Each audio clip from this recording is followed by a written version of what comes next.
Can I tell you something? Most people think that the year is over simply because it's July. They look at their vision board from January, realize they haven't achieved most things on the vision board, and just simply give up. And deep down somewhere, they believe it's too late and they have to start again next year. But have you noticed how quickly 6 months passes? 6 months ago was literally January, and have you noticed how quickly that went? But now, imagine if you use the next 6 months more intentionally, that could mean that you could lose that weight, start a new job, go back to school, do whatever it is that you have been procrastinating. 6 months is not a short period of time. It's actually enough time for you to become unrecognizable if only you are willing to stay consistent. I'm going to walk you through exactly how to rebuild your life and become unrecognizable by Christmas. The first thing is you need to accept where you're starting from. There's no need to mourn the last 6 months or mourn the years you've wasted. Of course, it's too late to change anything that happened between January and June, but you still have from now to December to change something. And you might be thinking it's too late. I should have started earlier. I shouldn't have quit my job. I should have lost the weight or even get healthier or whatever it is that the regret is. And you might be right to regret those things, but regret does nothing for you. The only thing that regret does is that it keeps you in this constant loop of replaying what you should have done. And that is why regret is expensive. Regret keeps you in a loop where you waste more time regretting the time that you wasted. And sometimes regret is all about the sunken cost. What is sunken cost? Sunken cost is simply the time, the money and effort that you spent on something that can never be recovered. Sunken cost is why people stay in bad relationships, because for some reason they tell themselves like, oh, I already wasted 7 years of my life on this person, so I'm going to stay in here and waste more time. It's almost like they try to rationalize the time they've wasted by spending more time, like by wasting more time. The same thing applies to business. Someone starts a business that is not profitable and they spend thousands of that business. But then instead of them to come to the conclusion that, this is not working out, they tell themselves, I've already spent thousands on this business. I can't just let it go. So what did they do? They stay back and they spend more thousands, or should I say they waste more thousands just because they're trying to rationalize the one they already spent. Sometimes the smartest thing you can do is to realize that the season is over and leave it at that. And that is the same thing I want you to do today. The time you've wasted is gone and it's never coming back. The most you can do right now is to forge ahead and do better with your time. Which brings us to the second point. You need to audit your life like a business consultant. You need to do a personal life audit. So many people know that they are not happy or things are not working out, but they don't seem to know the reason why that is so. And that is why you need a life audit. Let's say, for instance, you hire a business consultant. When they come in, the first thing they do is to ask questions. They ask you about your revenue, your expenses, about the staff, the systems and all. And when they are done auditing your business, they'll come to a conclusion of what the problem likely is. So you might be thinking that the problem is that your staff are not efficient, and the business consultant will tell you, no, what the audit shows is that you don't have systems in place, or perhaps there's something set up wrong, or whatever it is. So you might be thinking that the problem is this, but by the time you conduct like a personal life audit, you'll realize that this is actually what the problem is. I'll give an example. Let's say, for instance, you're the type to procrastinate, and now you think that your problem is procrastinating, but by the time you conduct a personal life audit, you might realize that the problem is you actually don't trust yourself, or you have like low self-esteem, and you feel like, you're not up to the task. And that is why you need an audit, because we need to know the exact problem, because sometimes you are chasing the shadows thinking that's a problem, but that's not. But a personal life audit that is done truthfully and honestly will actually tell you what the problem is. Personally, there are 5 categories that I believe that everyone should audit their life in. And the first one is money. You need to audit your finances. What are your sources of income? How much are you making? How are you spending? Like, what are your spending habits? Do you have investment? Do you have debt? How do you handle your money? In order to do better going forward, you actually need to be truthful to yourself about how you handle finances. The next area you need to audit is your career. Unfortunately, you spend a lot of time working, right, until you retire, of course. When it comes to your job or your career, we want to be sure that you actually enjoy what you're doing. Is this the best that you can do? Is this a job or a career that gets you excited? Do you wake up in the morning excited to go to work? If not, something is wrong somewhere. Perhaps you're in the wrong career, or you made the wrong choice when choosing your career, and perhaps it's time for you to pivot to another area. But the only way we know this is if you actually audit yourself and see what the career or what the job is like for you. And that about your job is, how much do you get paid at this job? Is this the best I can do?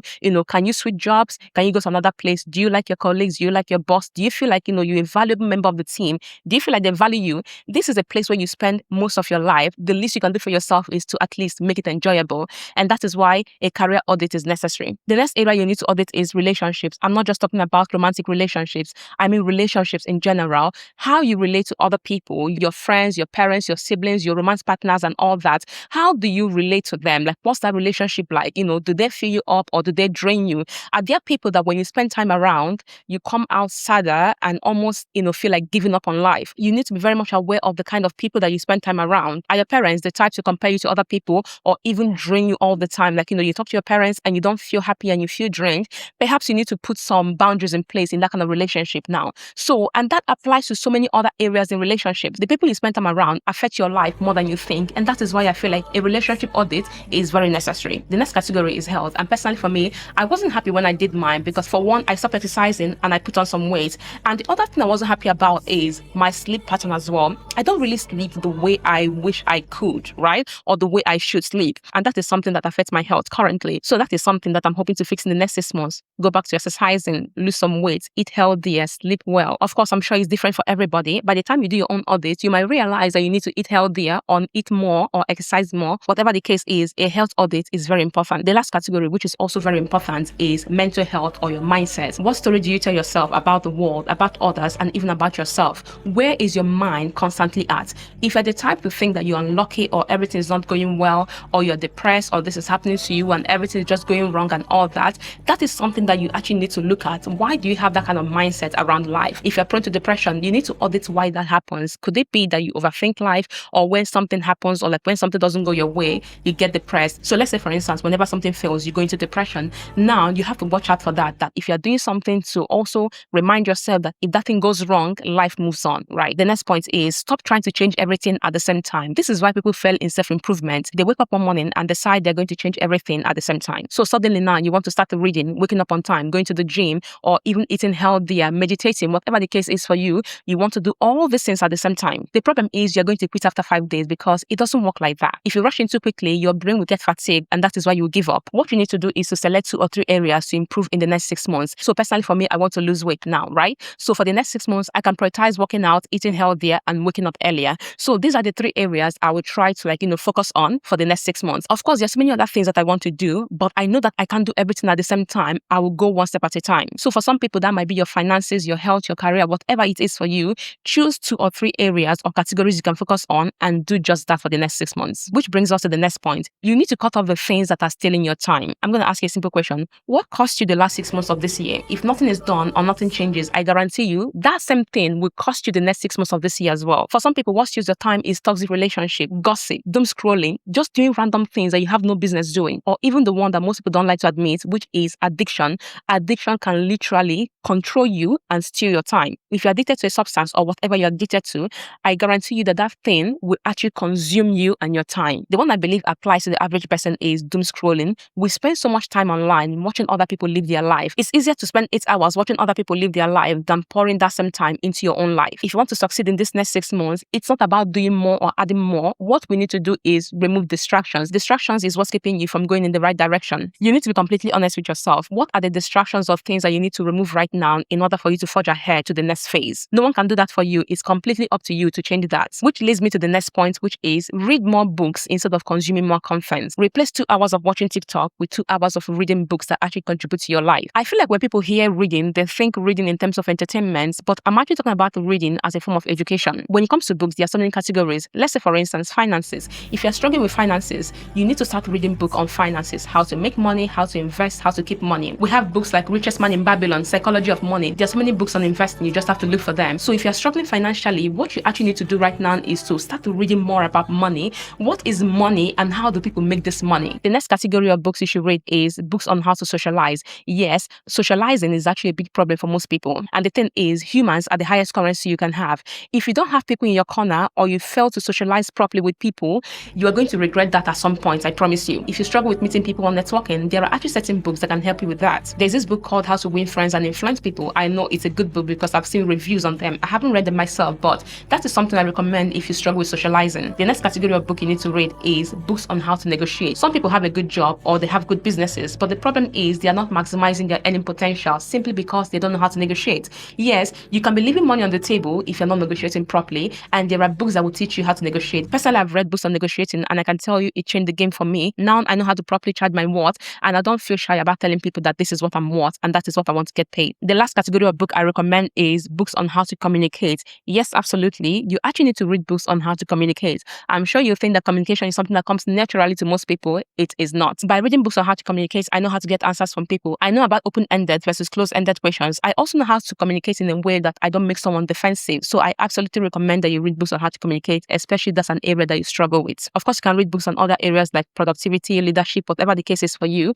Read books instead of consuming content. Again, if there are areas or fields that you're interested in, start by reading books about those areas or those fields and see how that works out for you. The next one is protect your environment by decluttering. Your environment shapes your behavior. If your room is messy, I guarantee you, your mind will be messy as well. If your friends or the people around you are reckless with money, I guarantee you, eventually you get sucked into that as well. When I say declutter, I don't just mean the environment or the place that you are physically. Your environment goes beyond where you're physically based. I'm talking about the people and things that you surround yourself with. That's your environment too. Social media is also part of your environment because that is something that you surround yourself with. If you follow people or you consume content on overconsumption, guess what? Over time, you will start to overconsume as well. Ever since I noticed this, I started treating social media the way I treat my house. Not everyone is welcome here. And I believe this is an attitude that everyone should adopt. If you struggle with overconsumption, you have no business following creators who overconsume. If you struggle with depression, you have no business following people who make depression the entire personality. Another thing is, if your friends are the type to drain you and put you down, that's your environment. You need to declutter those friends. You just need to be aware of the kind of environment that you curate around yourself and what you allow in. Part of this environment is also your mind. Mental decluttering is a thing. You need to declutter the kind of things that are allowed in your mind, the kind of thoughts that are allowed to stay in your mind,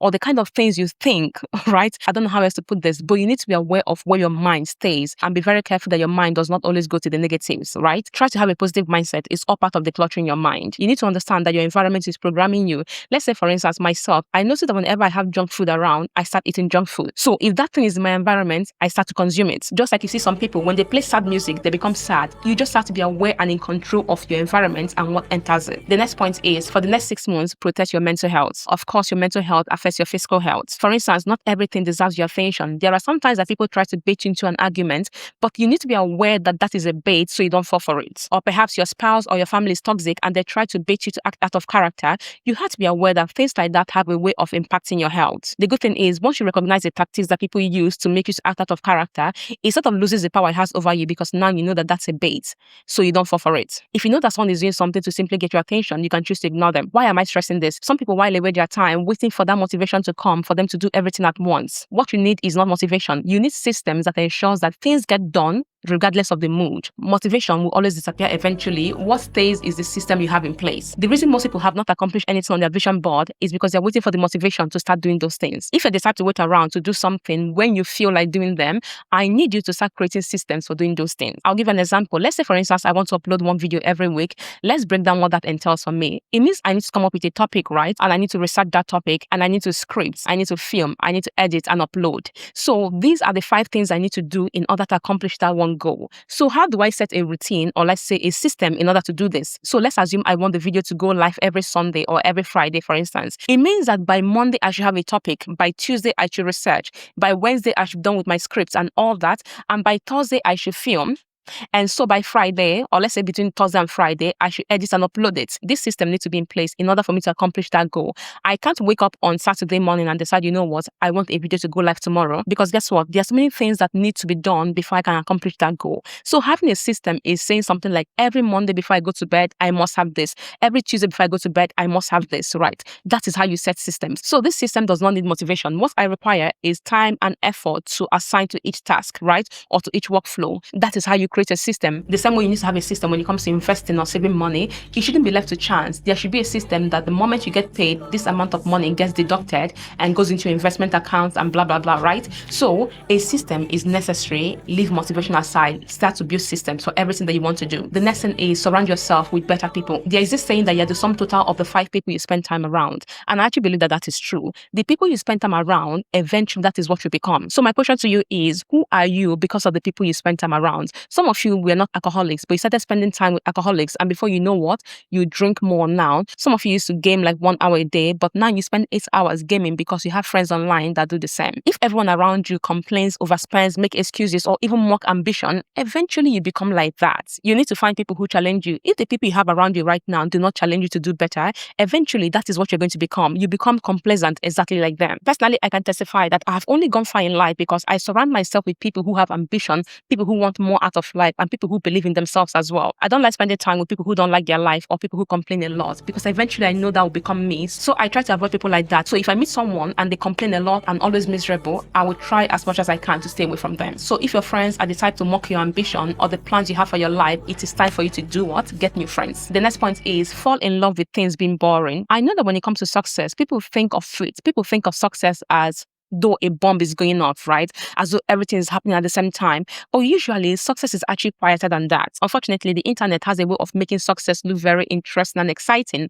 But that's not how it always starts. What you are seeing is the end goal, right? You are seeing what people achieve at the end while you are still starting. You are likely seeing designer bags, private jets, holidays, and all that. But what you did not see is the work they put in to get to that point. And that work is what you need to fall in love with. If you want to make money, you have to start by investing, right? And investing is not always exciting. Investing is something that compounds eventually. Becoming rich is actually boring because you need to start small. You need to save little by little before you get to that point that you're seeing online. So start enjoying that routine that is boring, where you have to save like a certain amount of money every month. It's not exciting, but that is how you accomplish the goal that you're going for. You want to lose weight. Of course, you can't lose 20 kg in a week. You might start by losing like a few pounds here and there, but that boring thing is what compounds eventually to the big thing that you're looking for. All you need to do is show up every day, study, go to the gym, exercise, meditate, cook, eat healthy, and all that. Eventually, all that will sum up to the life that you're going for. Once you start incorporating healthy habits or routines, you might be tempted to give up because it's boring, and it's also likely you're not seeing results immediately.